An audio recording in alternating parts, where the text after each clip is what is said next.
روزتون بخیر. امید که جورو سلمان سرال باشین. تمام دوستای نهایت عزیز ما خوش اومدین به ویدیو بعدی چینل یوتیوب ما.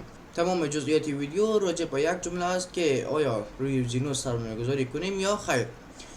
خب ببینید دوستا، اولا که شرکت زینوس چه شرکتی است که ساخته، چی کار است، در کجا بنیادش آمده، تمامشان ما بابت یک دوست ما به نام خیر اسلام شمارشان است. خب دوست عزیز ما در بین انجمن ما مانده بودم، آمدن پرسیده بودن که چه قسمه است، آیا ما روی سرمایه گذاری کنیم یا خیر.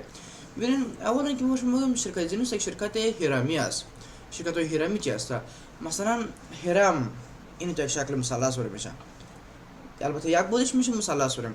یعنی چی؟ یعنی که مثلا شما زمانی که آمدین داخل این هرم باید دیگه دوستایتان هم کم کم باید دعوت بکنین.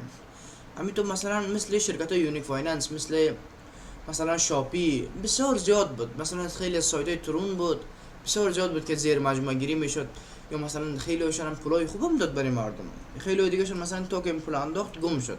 خب آیا ما روی زینو سرمایه گذاری میخوایم؟ اولا سرمایه گذاری یک کار شخصی است، این قسم نیست که ما بیایم بر روی شما تحمیل بکنیم که آیا شما بین 100% شما بین سرمایه گذاری کنیم یا نکنیم.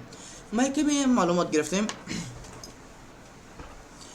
خب شرکت زینوس یک شرکت هرمی است یا پونزی. هرمی را که برشم تشریح کردم دیگه، فهمیدین دیگه. مالکش هم در بین این البته این جزئیات از روی چت جی پی تی آمده. خب مثلا ما از کدام جای دیگه این نگرفتیم خودم شخصا. مالکش هم یک شخصیت به نام کریم اوف است که تابع افغانستان بوده و فعلا هم نظر در گفته چت جی پی تی فعلا هم سکونت داره داخل خود افغانستان. مالکش کریم اوف داره، شاید از طرف ازبکستان باشه، از طرف تاجیکستان باشه، از هر جایی که باشه. خب در تاریخ 18 اپریل سال 2024 در لندن این کشور بنیانگذاری شد. خب این البته یک بود قضیه بود، یک حرفای دیگه هم هست، مثلا در بعضی پست ها آمده گفته که شخصیتی به نام ماچین جانسون مدیر عامل این شرکت است. یک دو دارن شخصیت های دیگه شم جورج بیلر معاون مدیر عامل است، همچنان استیف بیلسون مدیر کل شرکت است.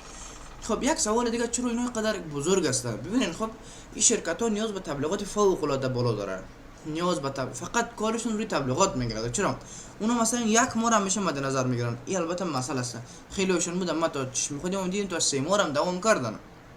البته بعضی مثلا میگن اما شخصیت ها یا اما اشخاصی که زیر مجموعهشون کار میکنن، یا مثلا اونایی که میخوان زیر مجموعه شخصیشون زیادتر بالاتر برن، میگن مثلا از 2015 بوده که از 2010 بوده، یا در بعضی روایت ها آمده مثلا دوست میگن وایسی 8 دقیقه غیر از اونا فوروارد کرده برای ما، گفته که شروع کارش از $100 است، اما در بین چت جی پی تی آمده که شما میتونید از $50 شروع بکنید. مثلا بعضی سایت های ترون بود که از $30 شروع میشد که روزانه برای ما روز $3 مفاد میداد، یعنی که شما در طول 10 روز میتونید پول خود بکشن. حتی اونو مثلا میتونید شما روزانه هر روز $3 بین